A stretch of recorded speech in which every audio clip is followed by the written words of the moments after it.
A racist police officer assumed that a black man sitting alone in a busy downtown train station was a criminal. Without any reason or evidence, he arrests him, and afterwards he realizes that he had just arrested an FBI. Andre Taylor stood at the corner of the bustling downtown train station, watching the crowds shuffle by. The morning rush was in full swing, people moving quickly, lost in their own worlds as the trains roared in and out. Andre was no stranger to the station. It had been part of his daily commute for years. The noise, the chaos, it was a part of the city's rhythm. He was lost in his thoughts when the sound of an approaching train broke his concentration. Andre turned to glance at the platform, only to see Officer Greg Holloway watching him from a distance. Holloway had patrolled this area for over 15 years, and his eyes always seemed to catch things others missed. Today, his focus landed on Andre. Something about Andre caught Holloway's attention. A black man standing alone at the station, calm and collected in a way that seemed out of place. Andre wasn't talking to anyone. He wasn't rushing. Holloway had a gut feeling that something wasn't right. He had received a vague report earlier in the day about a suspect matching a general description. A man seen in the area acting suspiciously. It didn't matter that the lead was weak. Holloway's gut was telling him it was worth investigating. Andre felt the officer stare on him and looked up, locking eyes with Holloway. There was something in the officer's gaze, a suspicion masked as concern, that Andre had seen far too many times before. It was the quiet, unspoken bias of someone who assumed the worst simply based on the color of his skin. But Andre didn't flinch. He remained seated, his hands visible on the seat beside him, and slowly closed the book in his lap. Holloway took a step closer, his posture stiffening as he approached. "Good morning," Holloway said, his voice polite but the suspicion evident in his tone. "Morning," Andre responded calmly, his eyes never leaving the officer's face. "What brings you here?" "I could ask you the same thing," Holloway replied, scanning Andre's face, the book still resting on his lap.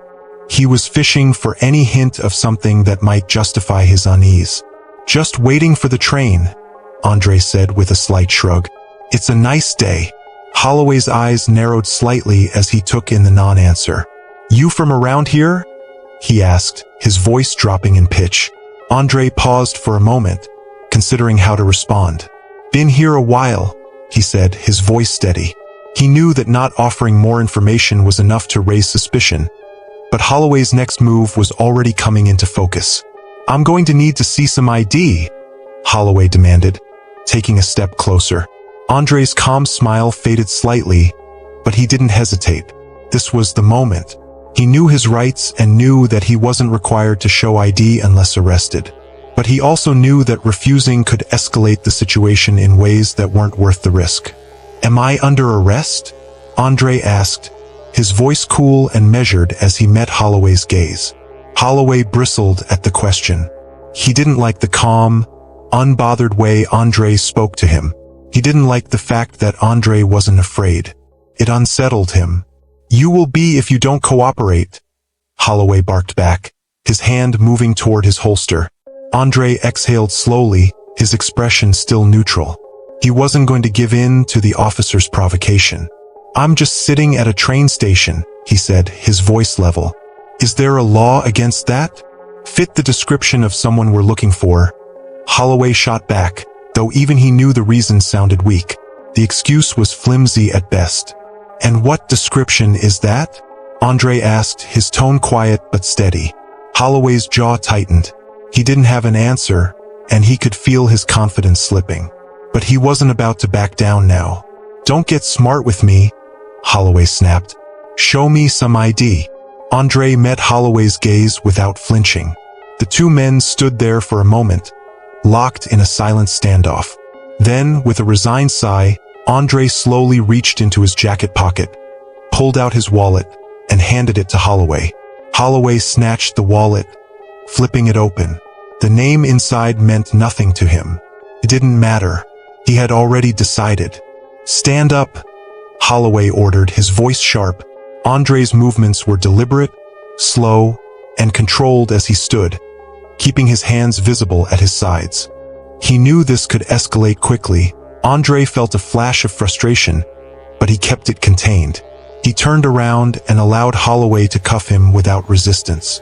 The cool metal of the cuffs bit into his wrists as Holloway guided him toward the nearby squad car. And right here is where the story truly begins. If you believe no one should be treated poorly, no matter their race, their job title, or the clothes they wear, hit that subscribe button now and drop a comment telling us where you're watching from. Andre stayed calm, aware that every move he made could either escalate or de-escalate the situation. Officer Holloway wasn't done, and Andre could feel the tension thickening as the officer led him toward the squad car. It didn't make sense, none of this did. But Andre wasn't going to let his composure slip. The sound of the train station's hustle and bustle faded as the officer's grip tightened around his arm. Holloway didn't speak, but his actions made everything clear. Andre was being treated like a criminal, as though his mere presence here was somehow wrong. It didn't matter that he had done nothing wrong. As Holloway marched him toward the car, Andre couldn't help but wonder, how many others had been through this? How many others had been judged by the color of their skin before their actions? Andre knew the statistics, he knew the stories. He was, after all, an agent of the law. But today, he was on the other side of that badge. Today, the law wasn't on his side. When they reached the squad car, Holloway opened the back door, and Andre was shoved inside. The cold metal of the handcuffs dug into his wrists, but he didn't flinch. He wasn't about to give Holloway the satisfaction of seeing him broken. He sat back against the seat, eyes staring out of the window as the city moved past them, completely unaware of what was happening just a few feet away. The engine of the squad car hummed steadily as Officer Holloway drove Andre to the precinct. The weight of the situation settled in the back of Andre's mind, but he refused to let it overwhelm him. His mind shifted gears, calculating how he could handle this. It was clear that Holloway had already made up his mind, but Andre knew that once the officer ran his name, the truth would come out. He wasn't just any man sitting at the train station, he was an FBI agent. Don't worry, this will all be cleared up soon enough, Andre thought, though the doubt in his gut didn't subside. He had been through worse. But there was something about this, something about the assumptions that had been made about him, that felt too familiar, too dangerous. Holloway, for his part, was quiet. His knuckles were white as he gripped the steering wheel, his eyes glancing nervously in the rearview mirror. Andre could see the unease in the officer's posture. Was it guilt? Was it regret? Or was it simply the first crack in his armor, the first sign that Holloway was questioning his instincts? So, what were you really doing at the station? Holloway finally asked, his voice cutting through the silence. Andre met his gaze in the mirror. I told you, officer. I was just reading. Holloway scoffed. A guy like you reading at a train station? Just sitting there, doing nothing? There it was, the underlying tone, the judgment. Andre could hear it and he didn't flinch. What does a guy like me look like, officer? Andre's voice was calm, measured, his eyes unwavering as they locked with Holloway's through the rearview mirror. Holloway froze. His words caught in his throat for a moment, and Andre could see the officer's unease deepen. For a second, Holloway realized he had slipped, exposing the very bias that Andre had expected. But instead of apologizing, Holloway doubled down. You don't look like the kind of guy who spends his day reading, Holloway muttered. Andre's brow furrowed slightly, but his expression remained steady. He wasn't going to be baited. He wouldn't let Holloway control the narrative. He was already losing control.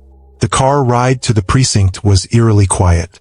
Holloway's grip on the steering wheel remained tight, the tension in his shoulders betraying his inner unease. As he glanced in the rearview mirror, he could see Andre sitting in the back, his face impassive, eyes focused on something outside the window. For a moment, Holloway wondered if he had made the right call. If this was truly the criminal he'd been looking for. His gut said yes, but there was a small nagging feeling in the back of his mind, one that refused to settle. The air in the car felt thick, charged with an uncomfortable silence that neither of them seemed to want to break. Andre's expression, unreadable and calm, made Holloway even more uneasy. There was something about the way Andre carried himself that didn't sit right with him. How was he so composed, so unbothered? Holloway's thoughts raced, circling back to his original suspicion.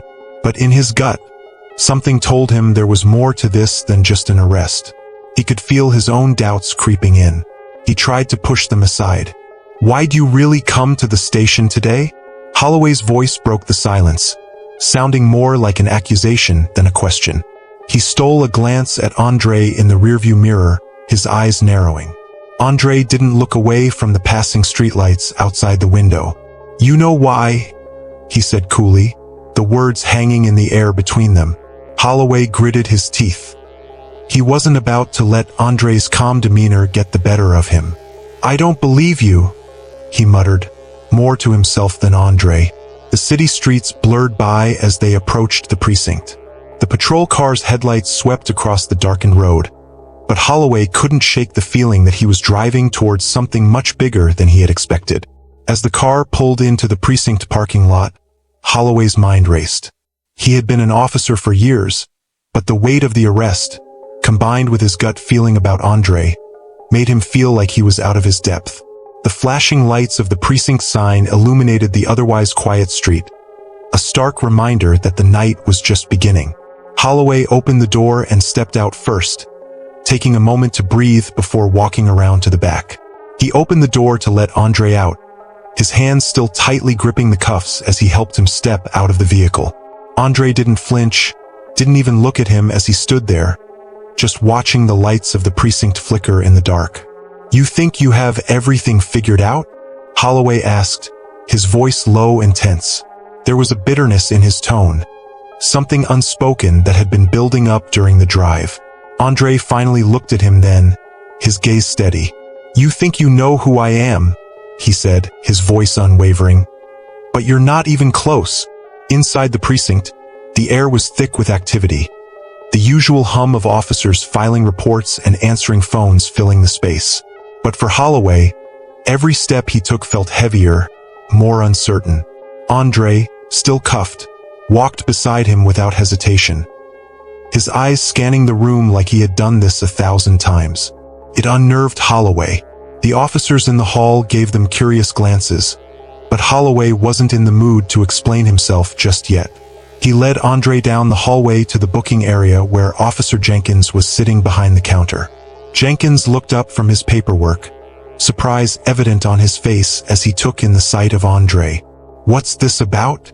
Jenkins asked, his eyes flicking between Holloway and the man in cuffs. "I caught him in the park," Holloway replied, his voice clipped.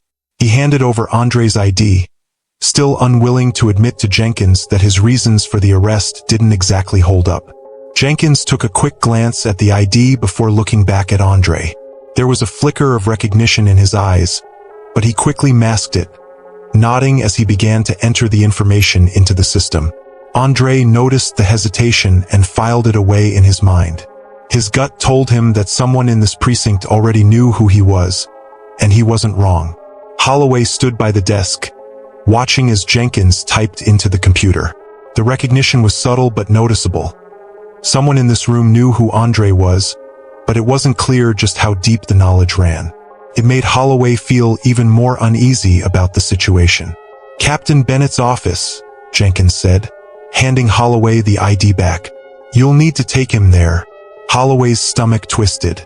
Captain Laura Bennett was known for being tough, fair, and methodical. He hadn't planned on involving her so soon, but he didn't have a choice now. His gut told him this was about to escalate quickly, and he wasn't sure how much longer he could keep this under control.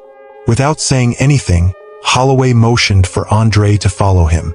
As they walked toward Captain Bennett's office, Holloway could feel the weight of the entire precinct bearing down on him. His movements were stiff, each step like walking through mud, the uncertainty growing with every moment. Holloway knocked on Captain Bennett's door, the sound sharp in the quiet of the precinct. He felt his heart race as he heard her voice inviting him in. "Come in, Officer Holloway." The door swung open, and he led Andre into the office. Captain Bennett was sitting behind her desk, her sharp eyes taking in the situation as Holloway stepped forward. Andre stood quietly beside him, his expression unreadable, but Holloway could feel the weight of his calmness in the room. "Officer Holloway," Captain Bennett greeted him, her voice steady. "What is this about?" Holloway cleared his throat. "Caught him acting suspicious in the park, Captain. He wouldn't cooperate when I asked for ID." His tone was strained, and he could feel Bennett's gaze on him, sharp and calculating.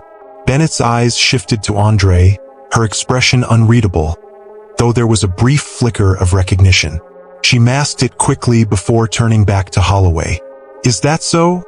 she asked, her voice measured. Holloway nodded, though his confidence was waning. He wasn't sure how much longer he could keep up the facade. Inside, he knew this wasn't going as smoothly as he hoped. Captain Bennett leaned back in her chair, her gaze never leaving Holloway. She wasn't convinced, but she wasn't about to give in so easily. "Did you have probable cause to arrest him?" she asked, her voice calm but firm. Holloway hesitated, the question hitting him like a slap in the face. His mind raced, scrambling for a reason, but all he could come up with were assumptions. Weak, flimsy justifications that didn't sit right. He was acting suspicious," Holloway muttered, feeling the weight of his own words. He knew it sounded pathetic even as he said it. Bennett didn't blink. She leaned forward, her gaze intense. "What exactly was suspicious about his behavior, Officer Holloway?" For the first time, Holloway wasn't sure what to say. He had no real reason, no solid evidence. His mind tried to construct a narrative, but it all crumbled under Bennett's scrutiny.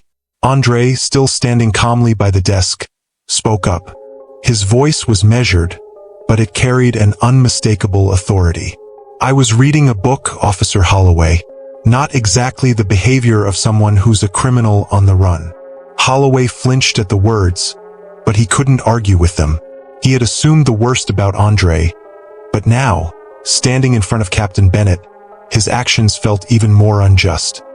He had let his prejudice cloud his judgment, and now the weight of that decision was sinking in. "I was just doing my job," Holloway muttered, trying to justify himself, but his voice lacked conviction. He could feel his resolve starting to crack under the pressure of the situation. Captain Bennett didn't respond right away. Instead, she turned her gaze to Andre, studying him for a moment, then back to Holloway. "Did you find anything on him that would indicate he was involved in any criminal activity?" she asked, her tone firm. Holloway looked down, his hands fidgeting at his sides. He wanted to say something, anything to defend himself, but the words didn't come. He had no real reason to have arrested Andre, no proof, no evidence. He was simply operating on assumptions, and those assumptions had led to a man's unjust detainment. "No," Holloway admitted quietly, his voice barely above a whisper. He was clean. The silence that followed felt like an eternity. Bennett didn't speak immediately. She let the weight of Holloway's admission hang in the air, the gravity of the situation settling in. Finally, she spoke again, her voice still steady but laced with an unmistakable edge. "You understand what this means, right? You've arrested an innocent man based on nothing more than your assumptions." Andre's gaze was unwavering as he looked at Holloway, his face calm, but there was a hint of disappointment in his eyes. It wasn't anger, not from him, just a quiet, unshakable disappointment in the officer standing before him. Captain Bennett's expression softened as she studied Holloway. She could see the guilt written on his face, the weight of his actions slowly sinking in. "Officer Holloway," she said, her voice quieter now, "this is more than just a simple mistake. Your actions have consequences not just for you, but for the person you've wronged. And it's not just about what happened in the park, it's about the mindset that led to this." Holloway swallowed hard, trying to digest her words. His throat tightened as he realized just how deep his own biases ran. He had let assumptions dictate his actions, and now, a man who had been nothing but calm and respectful had been arrested for no reason at all. "I didn't mean for this to happen," Holloway said, his voice breaking with regret. I just wanted to do my job. But I see now that I've made a terrible mistake." Bennett nodded, her gaze unwavering. "It's not enough to apologize, Holloway. You need to change the way you think, the way you act, the way you see people. And that change has to start with you. Holloway stood there, his shoulders slumped in defeat, the weight of the situation pressing down on him like an immovable force. For the first time, he wasn't sure if he could continue pretending to be the officer he once thought he was.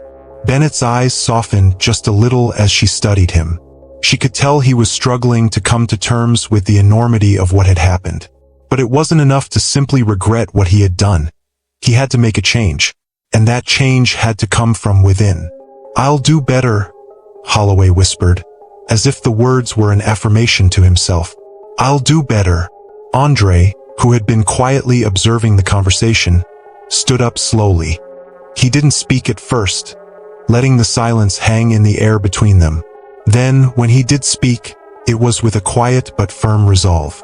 "You have a choice now," Andre said, his voice calm but carrying an unmistakable weight.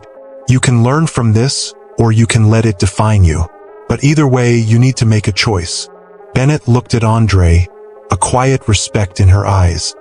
"You're right, Mr. Davis," she said, her voice steady.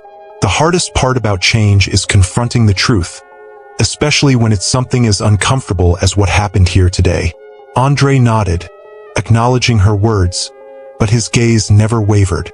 He could sense the subtle shift in the atmosphere around them, a change that was beginning to take root within the precinct. It was slow, but it was happening. "We need to move beyond the individual mistakes," Andre continued, "and address the systemic issues that led to them in the first place. We can't keep sweeping this under the rug." Bennett's gaze sharpened, her mind racing as she thought about the future. She knew Andre was right. This wasn't just about Holloway. It was about the culture within the precinct. It was about making sure that the mistakes made today never happened again. Holloway's eyes flickered toward Andre, his expression one of quiet introspection. He had spent years believing he was above reproach, that he was the one who was always in control. But now, standing in front of Andre and Captain Bennett, he realized just how fragile that belief had been. "I never meant for it to get this far," Holloway admitted quietly. "I just didn't see it until now." Andre gave a small nod, acknowledging Holloway's words but not letting his guard down. He didn't need to say anything more. Holloway's actions had already spoken louder than words ever could. Bennett's voice broke the silence. "This isn't the end of it," she said, standing up from her desk. "There will be consequences, yes, but this can also be the beginning of something better. I'll be working with you, Officer Holloway, to ensure that we don't fall into the same traps again." Holloway nodded stiffly, feeling the weight of her words. This was his turning point. He didn't know how long it would take, but he knew that his path forward would require a lot of hard work and a lot of self-reflection. As Holloway left Captain Bennett's office, the weight of the conversation continued to press on him.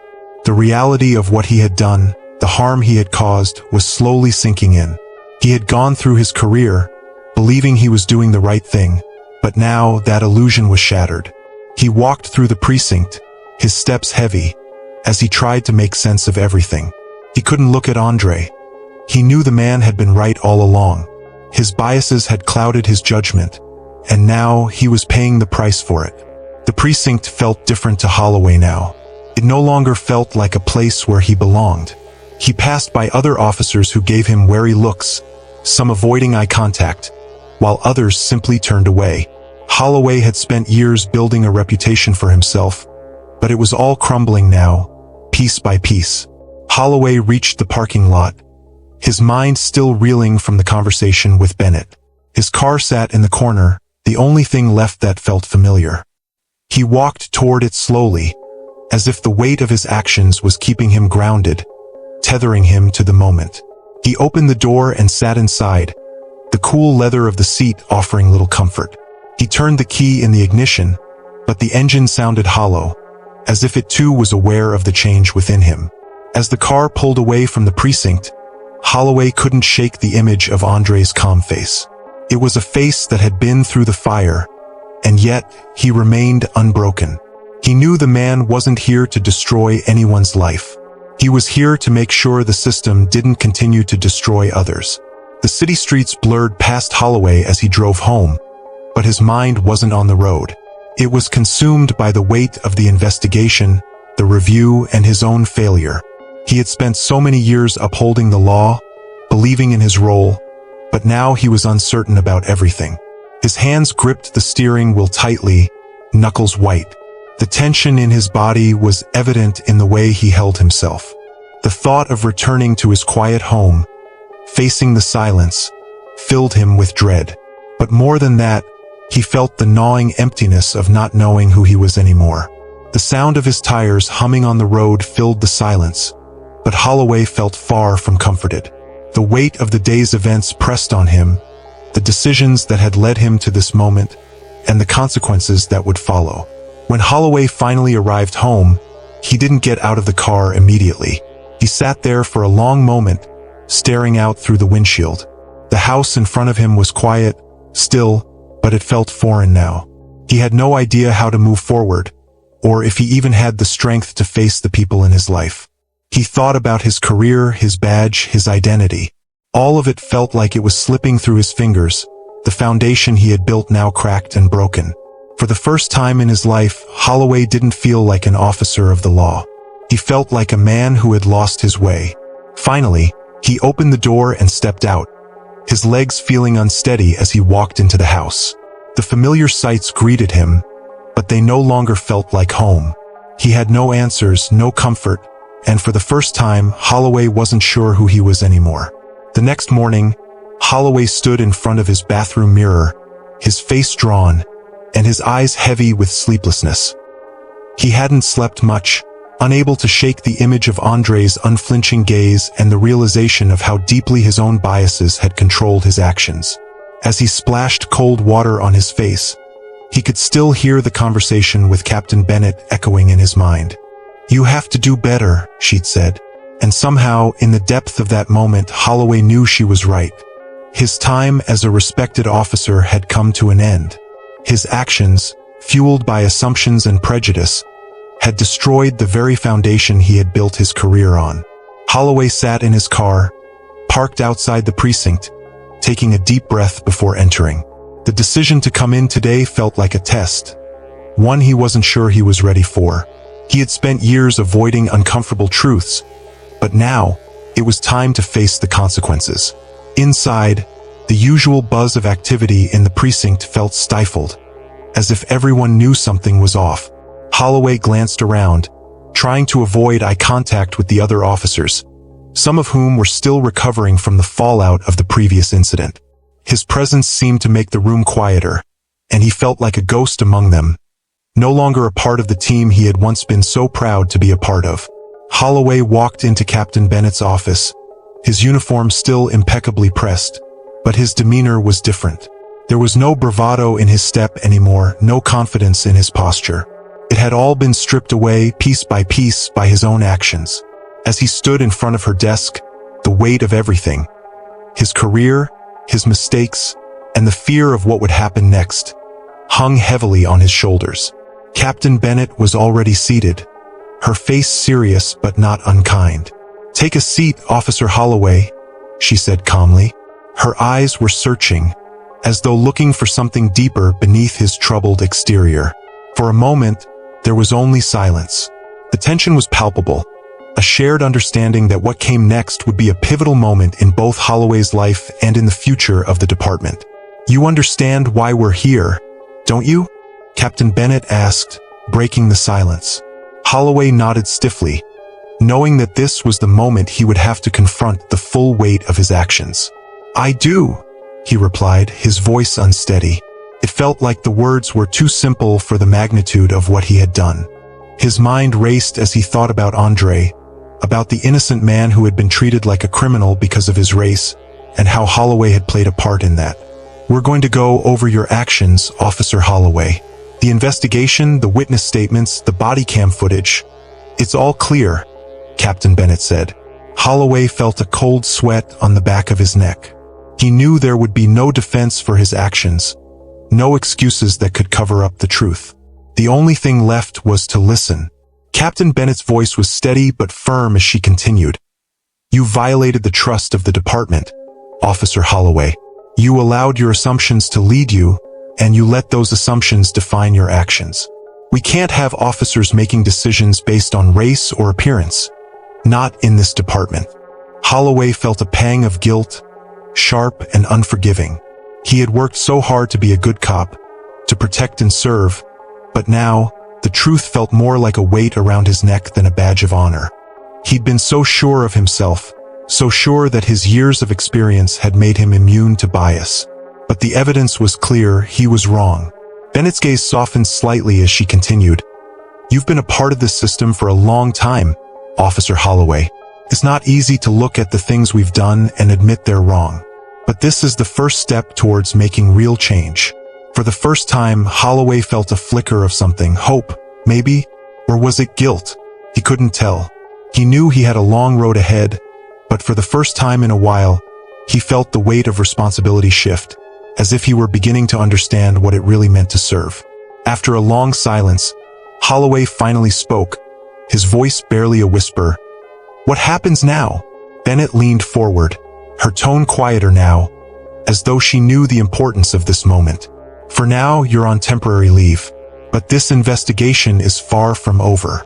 We'll need to review everything, your actions, the policies in place, and the system that allowed this to happen. The words hung in the air, and Holloway knew they weren't just referring to him. This was about the department, about the system that had failed not just Andre but so many others. His actions were just one piece of the puzzle, but they represented a larger problem. Bennett's expression softened, and she placed a hand on the desk. But don't mistake this for the end, Officer Holloway. It's a beginning, a chance for you to make things right, not just for yourself but for the people you're supposed to protect. But it will take time. It will take work. Holloway nodded, a quiet understanding settling over him. This wasn't over. The consequences of his actions would follow him. But now, at least, there was a chance for redemption. A chance to change. As Holloway stood up and turned to leave, he looked back at Bennett, who offered him a small, understanding smile. Take some time. Reflect. We'll talk soon. And with that, Holloway walked out of the office, feeling the weight of his past decisions and the uncertainty of his future ahead. But for the first time in a long time, he walked with a renewed sense of purpose, knowing that he had the chance to rebuild not just his career, but his integrity. This is only the beginning. If you believe change is possible, and that real power comes from respect, not arrogance, subscribe for more stories like this. Because today, the world got a little bit better.